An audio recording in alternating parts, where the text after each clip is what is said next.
Francisco, eu vou lhe fazer 3 perguntas de uma vez só a respeito de educação e cultura, ok? Que medidas propõe para valorizar a educação no Conselho, desde o pré-escolar até o secundário? A segunda é, a Câmara poderá apoiar mais as escolas, os alunos, as famílias? Se sim, como? E a terceira é, no campo cultural, o que propõe para estimular a vida cultural do Conselho? Eu vou, tanto nas freguesias como na sede do Conselho. Eu vou lhe perguntar essa terceira questão, porque eu já fiz essa pergunta de outras formas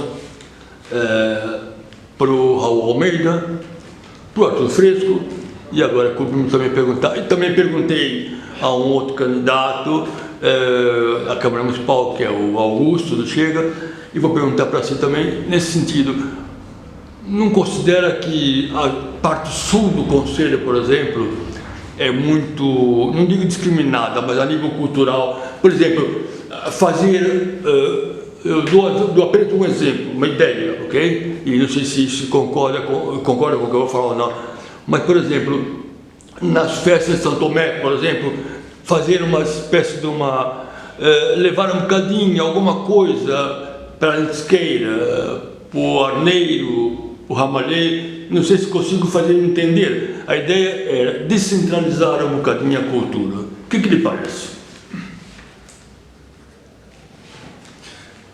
Isso não são só 2 perguntas, são várias. Sim, a primeira pergunta era que medidas propõe para... Sim, eu decorei, obrigado, Francisco, tranquilo, sem problema.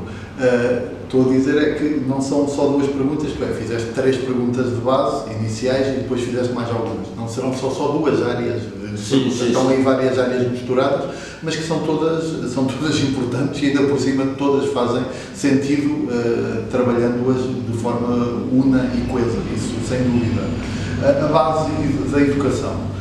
O planeamento da educação é algo que é estrutural para toda a nossa sociedade. E acho que é mesmo fundamental que se faça uma análise profunda de quais são as lacunas e as necessidades nas áreas da educação, para depois ligar à parte cultural, mas numa base inicial, até porque percebemos que quanto melhor for a educação e quanto melhor conseguirmos diversificar os temas e dar mais capacidade de reflexão ao cidadão, melhor as sociedades se tornam. E eu não tenho a menor dúvida que muito do que acontece hoje em dia no mundo, as más práticas que existem, muitas das vezes estão associadas à educação que acaba por não atingir todos os estratos sociais da mesma forma e acaba por não permitir que todos tenham as mesmas possibilidades. E isso faz com que o cidadão se torne revoltado, que o cidadão se torne angustiado, que o cidadão muitas das vezes acabe por ter mais práticas fruto de uma educação destruturada. E é preciso perceber logo de base o porquê das coisas. Por isso, primeiro temos de saber responder às perguntas. Temos de fazer uma análise estrutural de base, temos de conhecer muito bem, como é óbvio, isto é algo que é transversal a um país inteiro, já não falo só do mundo, falo do nosso país, Portugal, mas depois nós temos de olhar para a nossa própria capelinha, onde nós podemos fazer a transformação. E a nossa transformação é feita todos os dias, em todas as dimensões onde nós atingimos, mas temos de olhar para o nosso concelho. Olhando para o nosso concelho, olhar para toda a parte estrutural do nosso agrupamento, desde os mais novos aos mais velhos, temos de olhar para tudo e temos de perceber que há 2 dinâmicas. A primeira tem a ver com equipamentos, com infraestruturas, ver quais são as condições em que elas estão, e por outro lado, a parte principal, as pessoas. Sem pessoas não existe qualidade de nada. Então precisamos de bons estudantes, mas precisamos de bons auxiliares, precisamos de bons funcionários, precisamos de bons professores, precisamos de bons agentes de educação. E aqui a Câmara Municipal pode ter um papel importante na presença, na explicação, na valorização, na formação e trazer para todo este caminho algumas políticas que acabem por modificar verdadeiramente a qualidade da educação do nosso próprio ensino e ligar as nossas próprias áreas de desenvolvimento à educação. Termos projetos que somos nós, Câmara Municipal, que propomos ao próprio agrupamento para envolver de uma forma geral a comunidade escolar do Concelho de Mira, que vá defender e que vá educar o nosso jovem na cidadania ativa, na participação cívica do seu próprio concelho e do seu próprio país, em áreas basilares, da qualidade ambiental. Já existem boas práticas, mas o que é certo é que temos de as entusiasmar e temos de modificar verdadeiramente isto. Temos de perceber que são áreas estruturais que, sem haver a base, nós não podemos ambicionar que um cidadão, quando chega à parte adulta, tenha vontade de absorver cultura, se não foi feito o trabalho do crescimento. Isto é algo que vai ter de estar em harmonia e em sintonia regular, é algo que numa transformação maior demora muitos anos, mas o que é certo é que já iniciou felizmente com boas práticas no nosso país e no nosso concelho, em alguns setores, mas que nós temos de potenciar e entusiasmar mais. Depois temos de olhar para coisas mais específicas e perceber no nosso concelho se tudo está a correr bem. Nós temos logo de ir a uma base na parte de educação e perceber se a carta educativa do concelho se está atualizada, que não está.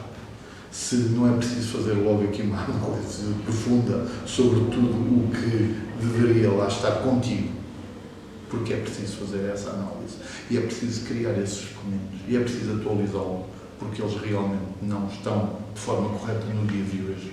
Depois, coisas tão simples como a alimentação das nossas crianças.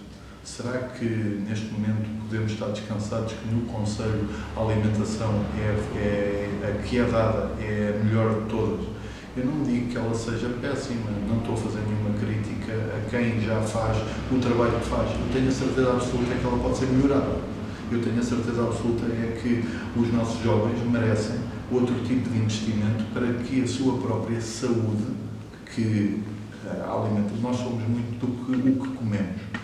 E se logo em tenra idade, se comermos mal, seguramente o nosso crescimento é menos eficaz, é menos bom, não seremos cidadãos tão preparados em todos os aspectos, porque o nosso próprio físico pode ter lacunas nutricionais e outras.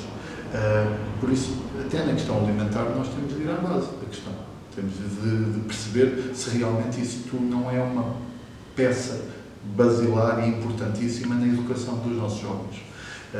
Depois, ligação ao setor sul, que foi outra parte, na parte cultural ou para o setor sul. Não é só na parte cultural que o setor sul é prejudicado. O setor sul, na minha ótica, tem estado abandonado desde as coisas mais básicas. A própria limpeza das ruas, o próprio investimento básico que os próprios largos, que as próprias capelas, que os próprios espaços públicos têm no dia-a-dia. Toda aquela zona tem tido muita falta de investimento.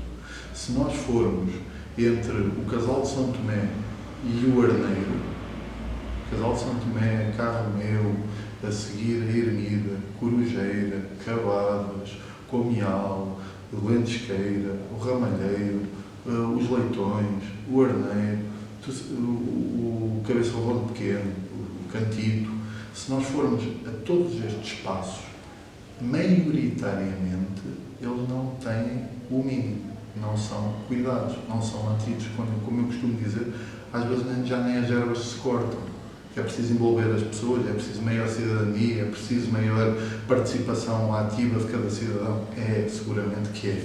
Mas tem de haver uma estrutura pública que faça o básico. Tem de haver uma estrutura pública que potencie isto. E já estamos aqui a falar de limpeza, quando tanto estávamos em educação e em cultura. Por isso, tudo está interligado. Mas o que é certo é que sim, a Zona Sul realmente tem sido nesse aspecto prejudicada. Mas se nós analisarmos o Concelho, continua o Concelho a estar muito distante em todas as áreas. Tem de haver uma agenda cultural municipal. Não tem de haver uma agenda cultural da atividade A, da atividade C, da atividade X, e que está tudo sempre desligado. Eu, às vezes, no mesmo fim de semana, em Mira, apoiado pelo município, existem 2 e 3 atividades que acabam por estar a fazer concorrência umas às outras. Isso diriam, mas então, aí até há atividades a mais. Isso poderia ser um bom reflexo. É bom reflexo numa situação. É que felizmente temos pessoas e associações que ainda trabalham e que ainda fazem muitas coisas bem feitas no Conselho de Mira. Mas tem de haver alguém que as ligue, tem de haver alguém que as una, tem de haver alguém que as potencie e que faça uma organização municipal que realmente não vai ser perfeita, porque vai haver sempre uma situação ou outra em que vai haver duplicações. Mas o que é certo é que tem de haver uma base estruturada de todos conhecermos o que é que vai acontecer. Nós temos de identificar 3 a 5 eventos âncora, aqueles grandes eventos que realmente queremos para o Conselho. E esses eventos têm de ser um desígnio municipal. Isto é, todos nós, mesmo aqueles que não gostem dessas áreas em específico, têm de perceber que eles são mais-valias para o Conselho. E não só para um setor ou outro. E se pegarmos nisso, o que é que acontece? Vai haver uma harmonização muito maior. Mas isto dava pano para mangas e dava aqui, de forma mais sintética, vou só dizer uma coisa. Sim, é preciso uma agenda cultural municipal para o ano inteiro, não só na época baixa, também na época alta, que seja permanente e que seja analisada por 12 meses do ano e por nós todos e que envolva todas as pessoas.